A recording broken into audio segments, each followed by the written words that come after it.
Hari ini kita akan membuat sediaan suppositoria. Video ini dipersembahkan oleh kelompok 10 Project Based Learning TFS. Pertama, disiapkan alat, neraca analitik, water bath, cawan porcelain, cetakan suppositoria, deep freezer, aluminium foil, dan yang terakhir, wadah obat. Selanjutnya disiapkan bahan yang akan digunakan, yaitu aminofilin, butylated hydroxytoluene atau BHT, ceraflava, parafin liquid, dan oleum kakao.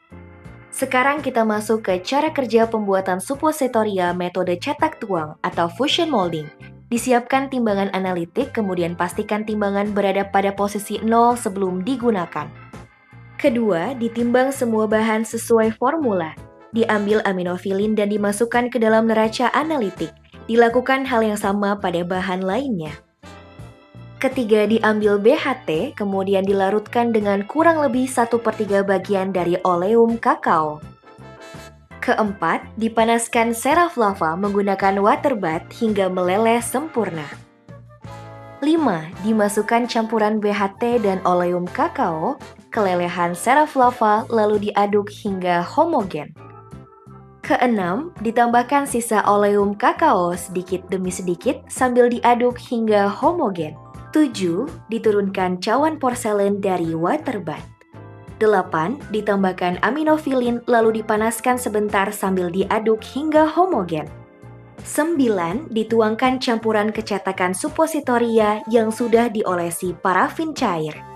10. Didinginkan dengan dimasukkan ke dalam deep freezer hingga membeku. 11. Ditimbang massa suppositoria hingga mencapai 3 gram.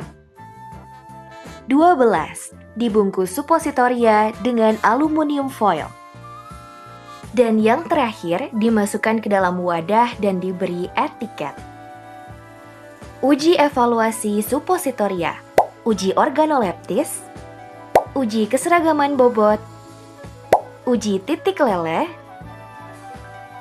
uji waktu hancur,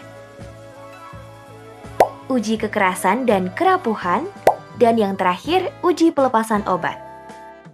Tapi, sediaan suppositoria itu untuk apa ya? Untuk terapi lokal maupun sistemik? Alternatif bagi pasien yang sulit menelan obat, membantu pemberian obat pada pasien muntah atau tidak sadar, dan menghindari iritasi lambung. Selain metode cetak tuang, terdapat 2 metode lain dalam pembuatan suppositoria, yaitu metode penggulungan atau hand shape. Massa dibentuk menjadi bola dan digulung silinder panjang di atas lempeng atau papan datar. Kemudian, bentuk silinder tersebut dipotong sesuai dengan ukuran yang diinginkan dan ujungnya dibentuk mengeruncing menggunakan spatula.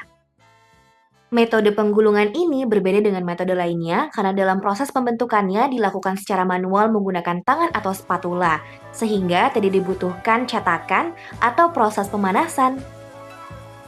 Selanjutnya adalah metode cetak kompresi. Pertama, dicampurkan seluruh bahan hingga diperoleh massa yang homogen. Kedua, dimasukkan massa homogen ke dalam cetakan suppositoria hingga terisi penuh.